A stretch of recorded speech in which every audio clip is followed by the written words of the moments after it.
Hepinize selamlar sevgiler dostlarım. Astar tabakamız tamamen kurudu. Gerçekten güzel olmuş. Şimdi sırada bunun ince zımparası var. Pürüzsüz bir yüzey elde etmemiz çok önemli. Smooth bir yüzey elde etmemiz. 600 gritlik su zımparasıyla bunu zımparalayıp düzgün bir yüzey elde edeceğiz. Ardından da boya işlemine geçeceğiz. Görüşmek üzere.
Evet dostlar, yüzey pürüzsüz ve tamamen boyaya hazır. Olabileceğin en iyisi bu. Artık bunu boya işlemine geçeceğiz. Tamamen temizlendi. Çok güzel pürüzsüz, tertemiz bir yüzey elde ettik. Artık bunun boyama işlemine ufaktan geçiyoruz. Evet dostlar, bu işlem için kullanacağım boya aracın orijinal renk kodunda kardırttığım Honda NH552M, yani metalik sebring gümüşü renginde bir boya. Şimdi bunu uygulayacağım. Bu tip boyaları sizler de hazırlatabilirsiniz. Otoboya malzemeleri satan yerler bilgisayarlı programda bunu hazırlayacaklar da sizler için. Aynı aracın renk kodundaki orijinal boyasıdır. Şimdi bunu uygulayalım.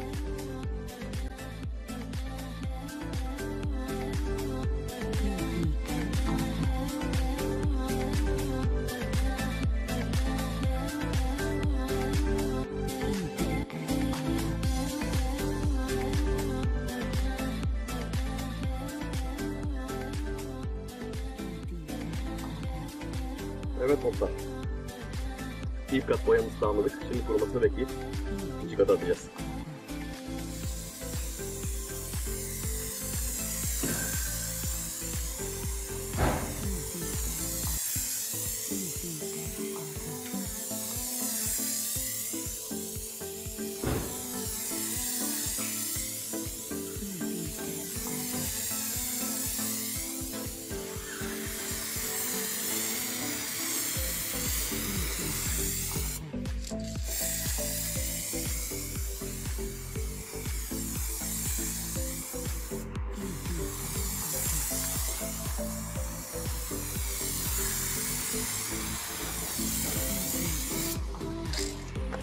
Evet, ikinci katta başarıyla tamamlandı.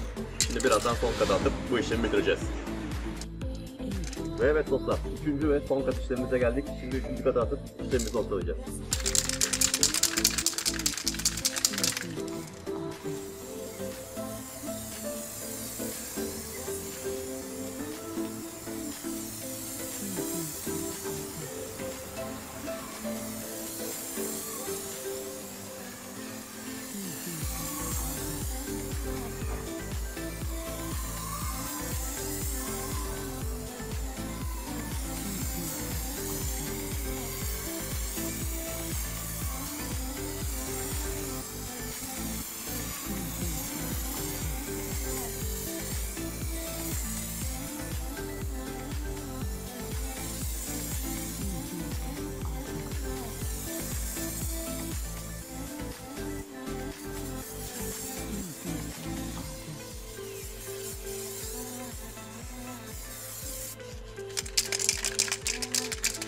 Evet. Bütün boya katları bitti. Şimdi birazdan vernik katına geçeceğiz. Gerçekten muhteşem oldu. Evet dostlar, sonunda vernik katımıza geldik. Size küçük bir hile söyleyeyim bununla ilgili. Küçük bir ipucu. Verniğinizi kullanmadan önce ısıtın. Ya güneşin altında bırakın bir 15-20 dakika kadar ısınsın. Ya da sıcak suda mümkün olduğu kadar, olabildiğiniz kadar bir sıcak suda bekletin. Daha sonra üzerini silersiniz. Herhangi bir su gelmesin boyamıza. Bunun amacı da bu orange peel denilen, yani portakal kabuğu denilen görünümün önüne geçmek ve şişenizi ısıtmaktır. Şimdi uygulamamızı yapalım. İlk tabaka vernik aşaması başlıyor.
Evet dostlar, birinci tabaka vernik işimiz bitti. Birazdan ikinci tabakada görüşmek üzere.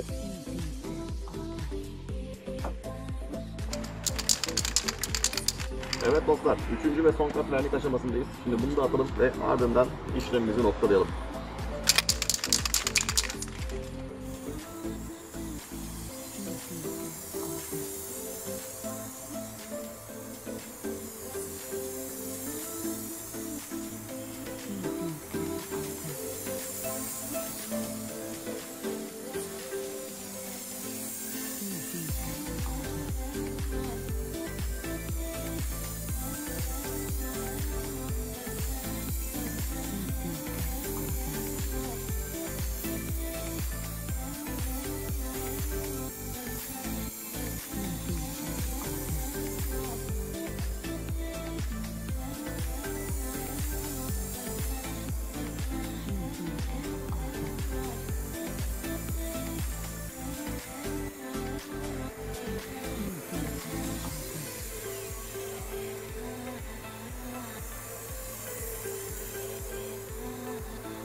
Evet.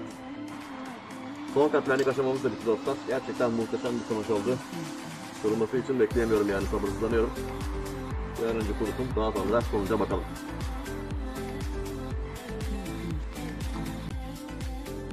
Evet dostlar, verniğimiz kurudu. Şimdi yine yapmamız gereken ince bir zımpara işi var. Bu sefer elimde çok ince bir zımpara var. 2000 gritlik, daha sonra da 3000 gritlik kullanacağım. Üzerindeki fazla vernik tabakasını ve pürüzleri de su ve vernikten alıp parlak bir yüzeyi daha çok koruyacağız, daha çok elde edeceğiz. Şimdi bu işlemi yapalım.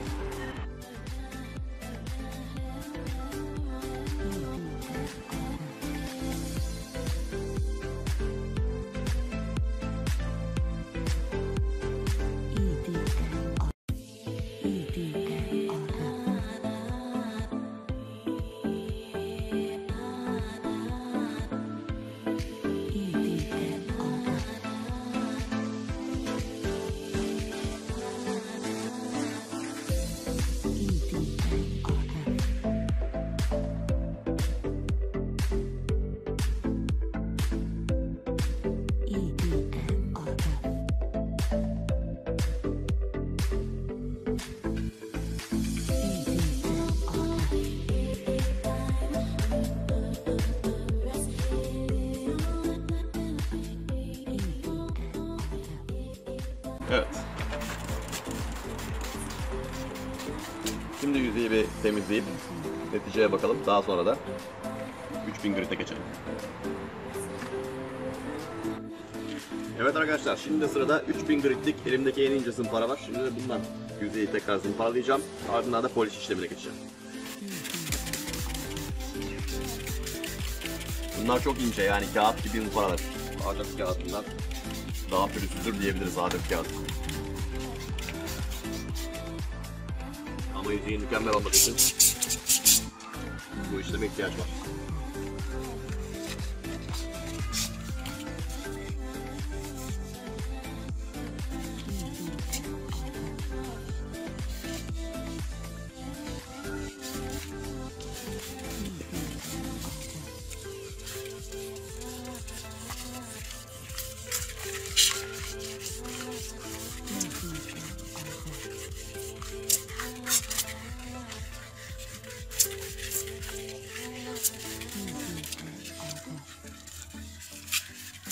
Ben bir profesyonel değilim, bunu başından da söylemiştim. Amacım sadece bu göçüğü tamir edip oluşacak boya ihtiyacını gidermek.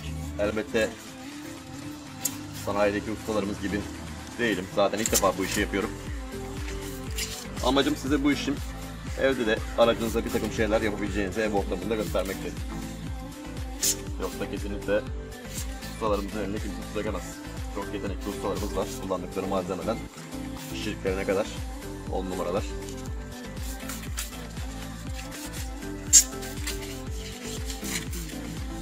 Sözümüz tabi her zaman düzgün, dürüst çalışanlara.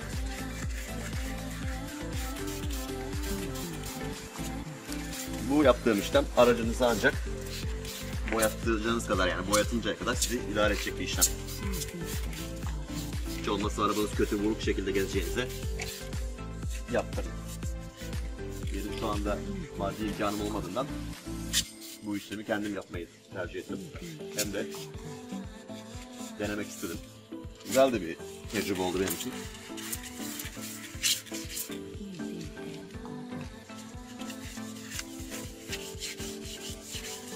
Bu arada kullandığım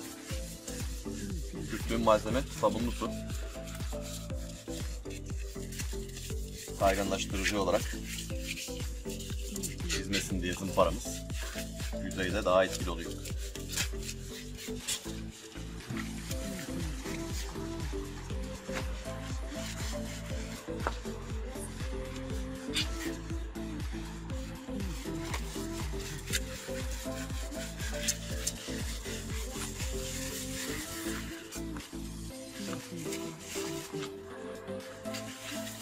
Evet, böylece yapabileceğimin en iyisi budur herhalde.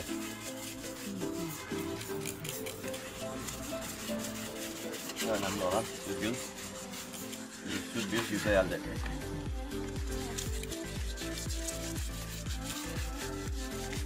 Eskisine göre %90 oranında çok daha iyi diyebilirim.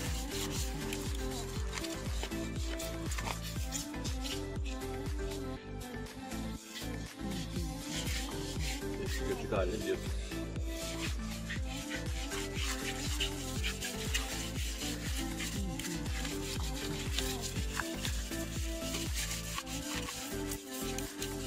Evet, şimdi bunu kurulayıp sonucu hep beraber bakalım.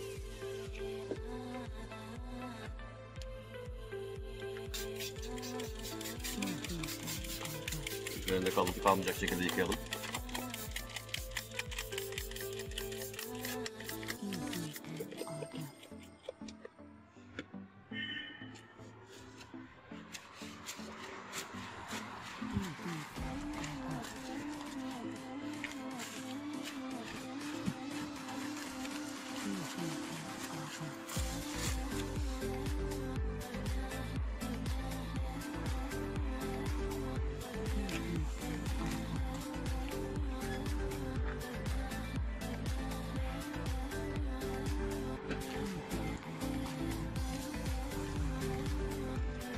Kullanmak için de yapalım.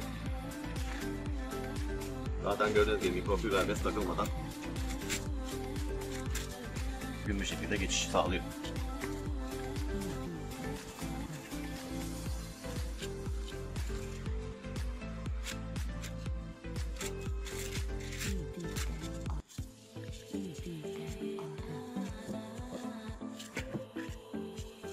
Şimdi matlaşacak. Ondan sonra çırayla kendine gelecek.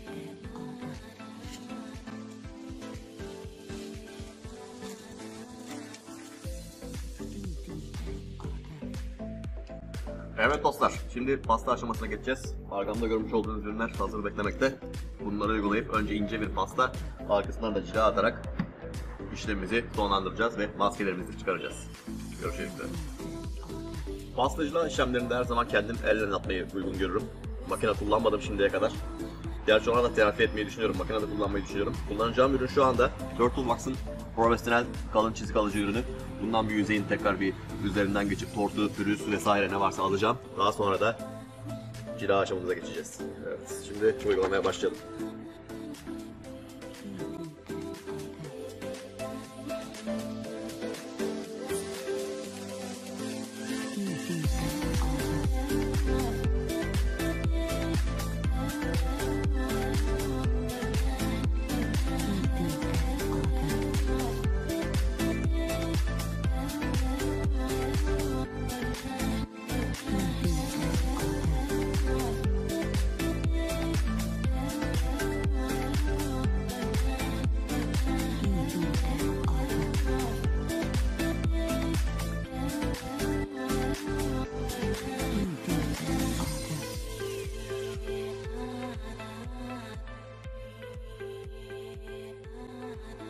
Evet dostlar, pasta aşamamız bitti. Şimdi sırada cila var. Cila olarak da Megahertz Carnauba Plus kullanıyorum. Güzel bir ürün, Gold Plus. Cila pedimize döküp güzel bir şekilde bunu cilalayıp parlatalım. Daha sonra da sonuca hep beraber bakalım.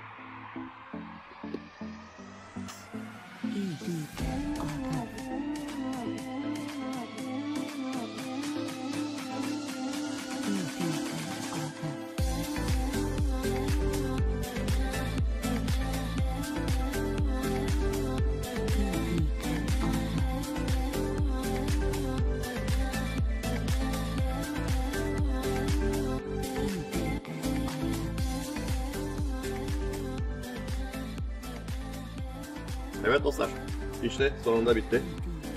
İlk boya tecrübem. İlk boya tecrübem olarak zor bir parçaya giriştim ama güzel oldu. Eskisine nazaran %90, %95 daha iyi görünüyor diyebilirim. Eskiden şurada çok kocaman bir boyut vardı biliyorsunuz. Şu anda gayet iyi. Tabii ki bu sizi yani bir boyacının yaptığı gibi tutmaz. Bu sizi boyacıya gidene kadar idare eder. Aracınız kötü gözükmez, güzel gözükür. Ama tabii ki gene işi profesyonellerine bırakıp en son katı gene profesyonellere yaptırmak lazım. Ama güzel oldu. Ben sonuçtan şu an için memnunum, yani eski görünümle kıyaslarsam güzel oldu. Şimdi bir maskelemeleri sökelim. Ondan sonra hep beraber bakalım araç üzerinden nasıl duruyor.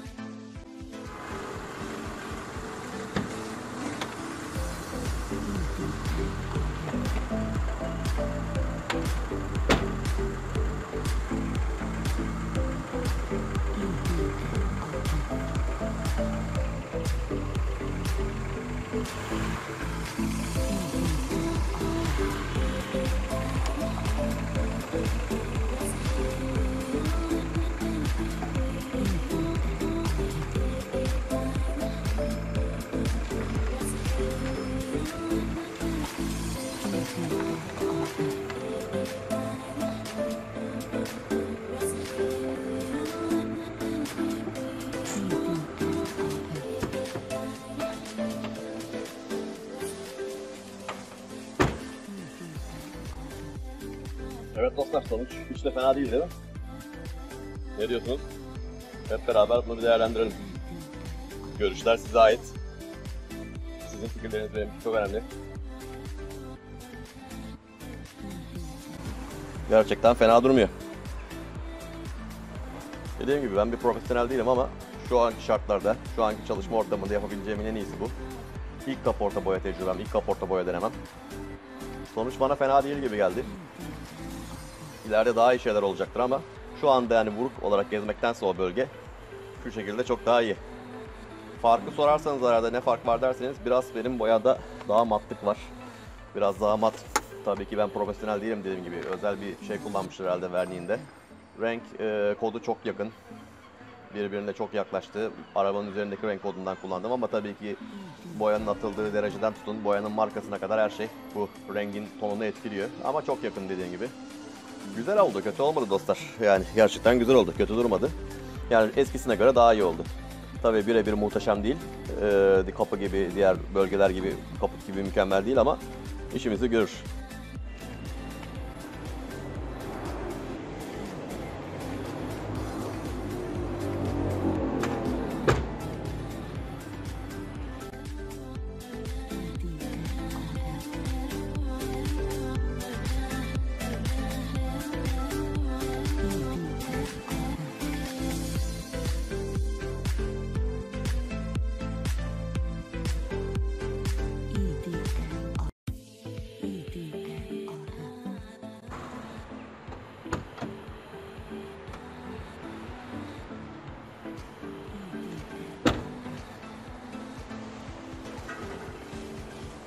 Ne dersiniz? Fena değil değil mi?